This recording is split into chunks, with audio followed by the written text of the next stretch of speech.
कई बार ऐसा प्रतीत होता है जब आप और हम दर्शक बनकर दर्शक दीर्घा से देख रहे होते हैं कि अब सदन में बैठे सांसदों को पता है कि जिसको जितनी लाइमलाइट मिलेगी, जितना फुटेज कैमरा का मिलेगा, जितना संसद टीवी के अंदर बैठे टीवी में दिखाई देंगे, जितने बयान वायरल होंगे, जितनी प्रकार की घटनाएं वायरल होंगी, देश उन्हें उतना पहचानेगा। आजकल के सांसद सांसदी के साथ साथ इन्फ्लुएंसर का भी काम करने लगे हैं।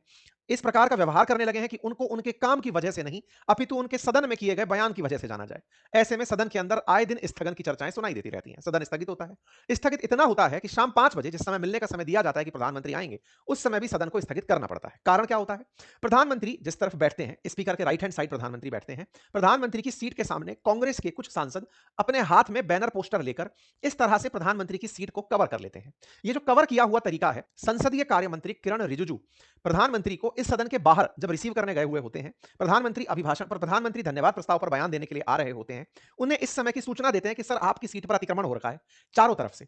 इस बीच में स्पीकर महोदय इस समय स्पीकर कोई और बनकर बैठा है, मतलब लोकसभा स्पीकर अपने ऑफिस में है, उनके बिहाफ पर सत्र को कोई और संचालित कर रहा है, कोई और अन्य माननीय सांसद है।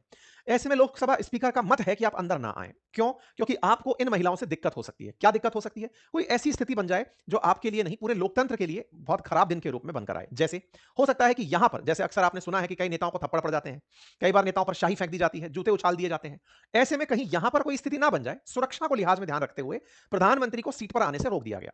स्पीकर के द्वारा, संसदीय कार्य मंत्री के द्वारा उन्हें कहा गया कि आप ना आए, आप सदन में धन्यवाद प्रस्ताव ना दें, क्योंकि यहां पर कार्यवाही चल रही है। ऐसे में सदन को स्थगित कर दिया जाता है अगले दिन के लिए। अब जब सदन को स्थगित कर दिया जाता है, क्योंकि सत्ताधारी पार्टियों के नेताओं की सीटें घेरी हुई होती हैं, पीएम की सीट घेरी होती है विपक्षी महिला सांसद के द्वारा।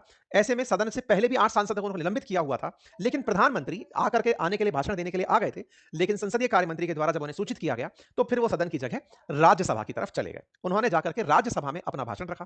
प्रधानमंत्री राज्यसभा से भी धन्यवाद प्रस्ताव दे सकते हैं। प्रधानमंत्री लोकसभा और राज्यसभा दोनों में बोल सकते हैं। राज्यसभा के सदस्य नहीं भी होते तो भी वो वहां पर बोल सकते हैं। इवन देश का कोई भी मंत्री अगर वो लोकसभा से निर्वाचित है, जवाब देने के लिए वो राज्यसभा जा सकता है।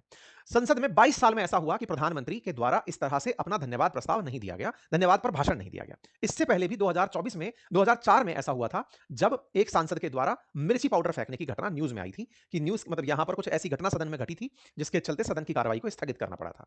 प्रधानमंत्री का भाषण नहीं होता है, और जब भाषण नहीं होता है तो सवाल खड़े होते हैं, क्या हुआ? धन्यवाद नहीं दिया तो क्या फर्क पड़ गया? बहुत बड़ा फर्क पड़ गया, क्योंकि देश को संबोधित किया जाता है प्रधानमंत्री के द्वारा सदन के मंच से। देश को अपडेट दिया जाता है कि हम क्या कर रहे हैं। बजट साल में एक बार आता है। राष्ट्रपति के भाषण पर, अभिभाषण पर ये जो धन्यवाद प्रस्ताव है, ये बजट के बाद एक बार आता है। ऐसे में अगर वो धन्यवाद से विरुख रहते हैं, उनको धन्यवाद देने का मौका नहीं मिलता, तो देश समझ नहीं पाता पिछले साल की सरकार की उपलब्धियों पर सरकार की राय क्या है। खैर, सदन स्थगित हो जाता है। राज्यसभा में प्रधानमंत्री गुरुवार को पहुंच करके धन्यवाद प्रस्ताव पर करीब 97 मिनट, यानी कि कल के दिन प्रधानमंत्री बोलकर चले आते हैं।